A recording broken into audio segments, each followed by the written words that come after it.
I seek to learn and share with you my own journey and path of learning and understanding on the level I am. The interpretation and views are my own. The Prophet, on prayer by Kahlil Gibran. Then a priestess said, "Speak to us of prayer." And he answered, saying, "You pray in your distress and in your need, would that you might pray also in the fullness of your joy and in your days of abundance.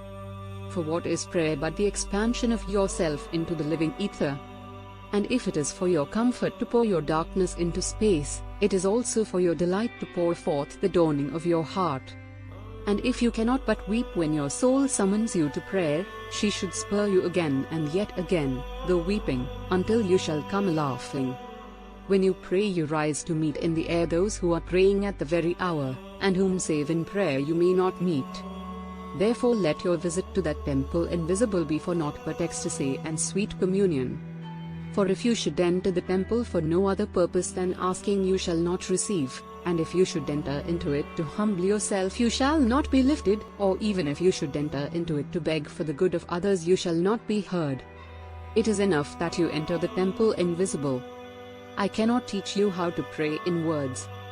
God listens not to your words save when He Himself utters them through your lips. And I cannot teach you the prayer of the seas and the forests and the mountains. But you who are born of the mountain and the forests and the seas can find their prayer in your heart, and if you but listen in the stillness of the night, you shall hear them saying in silence, Our God, who art our winged self, it is thy will in us that willeth. It is thy desire in us that desireth. It is thy urge in us that would turn our nights, which are thine, into days which are thine also. We cannot ask thee for aught, for thou knowest our needs before they are born in us. Thou art our need, and in giving us more of thyself thou givest us all. Let us now return to the deep, reflective dialogue we've been cultivating from the beginning, where we explore Gibran's The Prophet through the lens of a philosopher and psychologist, and with the humility and courage of my personal path of discovery. The Prophet, on prayer. Philosophical and psychological reflection. When the priestess asks of prayer, the Prophet does not offer doctrine, he offers depth. He begins not with how to pray, but with why we pray, and more profoundly, when. You pray in your distress and in your need, would that you might pray also in the fullness of your joy and in your days of abundance. Here, Gibran shines a light on a universal human paradox. We reach for the divine when broken, but often forget that the sacred is just as present in our moments of celebration. Prayer, then, is not an escape from suffering, it is a communion with life, in all its shades. From a psychological standpoint, this speaks to our tendency to externalize control only when overwhelmed. But true integration, the kind that leads to inner peace, occurs when we include joy and gratitude in our spiritual vocabulary, not only anguish and need. For what is prayer but the expansion of yourself into the living ether?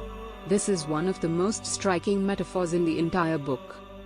Prayer, Gibran says, is not merely an act of asking, it is an expansion of the self. A melting of ego into something infinite and alive. Not a whisper for rescue, but a merging with the rhythm of existence. Imagine how differently we would experience prayer, or life itself, if we viewed it as pouring forth the dawning of our heart, instead of only pouring out our darkness. When you pray, you rise to meet in the air those who are praying at the very hour. There's a collective consciousness here, a unifying current. In the invisible temple of prayer, all separateness dissolves. From a spiritual psychological view, this echoes Carl Jung's idea of the collective unconscious, a place beyond the personal mind where we are all connected. But Gibran warns us not to reduce prayer to transaction. If you should enter the temple for no other purpose than asking, you shall not receive. This is not a punishment, but a truth. Pray only to receive is to remain separate. True communion requires the loss of the self that begs, and the awakening of the self that listens. It is not about changing God, but about being changed by being in the presence of God. God listens not to your words save when He Himself utters them through your lips. This is mystical, radical, humbling. It suggests that the most authentic prayer is not constructed, it is channeled. True prayer happens not when we speak, but when we become a vessel, when the divine breathes through us. This is mirrored in many traditions. In Sufism, the beloved speaks through the lover. In Taoism, the Tao moves through the empty reed. In Christianity, the Spirit intercedes with groans too deep for words. Prayer, in this deeper sense, is not a practice. It is a state of being. Reflection and integration. As I read this, how does my own relationship with prayer resonate with Gibran's vision? Do you recognize moments where you've prayed only in sorrow, and not in joy? Have there been times where silence became more sacred than speech? Have you ever felt a prayer arise in you not as a cry, but as an overflowing, not as a request, but as a surrender? Perhaps our own journey is moving into this space, where we are not just a seeker of connection, but a vessel for connection. Closing thought. Thou art our need, and in giving us more of thyself thou givest us all. Here, prayer becomes not a means to an end, but the end itself.